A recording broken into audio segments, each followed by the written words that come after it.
നന്ദാദേവിയും ശിവാലക്കും രണ്ട് കപ്പലുകൾ. ഈ രണ്ട് കപ്പലുകൾ കൊണ്ട് എന്ത് ചെയ്യാൻ എന്ന് ചോദിച്ചവർക്ക് ഇതാ ഉത്തരം. ഹോർമോസ് കടലിടുക്കിലെ അനിശ്ചിതത്വം തുടരുമ്പോൾ യുഎസിൽ നിന്ന് LPG ടാങ്കറുകൾ ഇന്ത്യയിൽ എത്തിത്തുടങ്ങിയിരിക്കുകയാണ്. റഷ്യയിൽ നിന്നുള്ള ക്രൂഡ് ഓയിൽ ടാങ്കറും മംഗളൂരു തുറമുഖത്ത് എത്തിയിട്ടുണ്ട്. ഇതിനിടെ പശ്ചിമേഷ്യയിലെ സംഘർഷം പരിഹരിക്കാൻ എല്ലാ രാജ്യങ്ങളും ഉൾക്കൊള്ളുന്ന സുരക്ഷാ ചട്ടക്കൂട് എന്ന നിർദ്ദേശം ഇറാൻ പ്രധാനമന്ത്രി നരേന്ദ്രമോദിയെ അറിയിച്ചു. മംഗളൂരു തുറമുഖത്ത് എത്തിയ പെക്സിസ് പയനിയർ എന്ന LPG ടാങ്കറിൽ 16,714 ടൺ LPG ആണ് ആകെയുള്ളത്.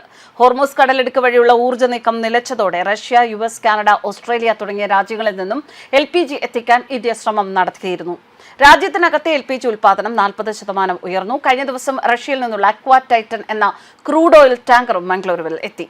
ചൈനയിലേക്ക് പോകുകയായിരുന്ന ക്രൂഡ് ഓയിൽ ടാങ്കറാണ് റഷ്യ ഇന്ത്യയിലേക്ക് അയച്ചത്. റഷ്യയിൽ നിന്ന് എണ്ണ വാങ്ങുന്നതിനുള്ള ഉപരോധം അമേരിക്ക 1 മാസത്തേക്ക് നേരത്തെ പിൻവലിച്ചിരുന്നു.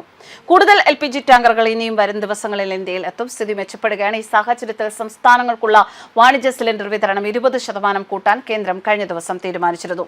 ഒപ്പം അതിഥി തൊഴിലാളികൾക്ക് 5 കിലോ സിലിണ്ടറുകൾ ലഭ്യമാക്കാനും കേന്ദ്രം നിർദ്ദേശം നൽകി. പശ്ചിമേഷ്യൻ സംഘർഷം പരിഹരിക്കാനുള്ള ഏത് ശ്രമത്തിനും പിന്തുണ ഉണ്ടാകുമെന്ന് പ്രധാനമന്ത്രി നരേന്ദ്രമോദി കഴിഞ്ഞ ദിവസം ഇറാൻ പ്രസിഡന്റ് മസൂദ് പെസെഷ്കിയാനെ അറിയിച്ചിരുന്നു. ഇറാൻ ആണവായുധം വികസിപ്പിക്കില്ല എന്നും ആണവ നിലയങ്ങളുടെ പരിശോധനയ്ക്ക് തയ്യാറെന്നും ഇറാൻ പ്രസിഡന്റ് പറഞ്ഞു. ഭാവിയിൽ ഇറാന് നേരെ കടന്നുകയറ്റം ഉണ്ടാകില്ല എന്ന ഉറപ്പ് നൽകിയാലേ യുദ്ധം നിർത്തൂ എന്നും പെസെഷ്കിയാൻ മോദിയെ അറിയിച്ചു.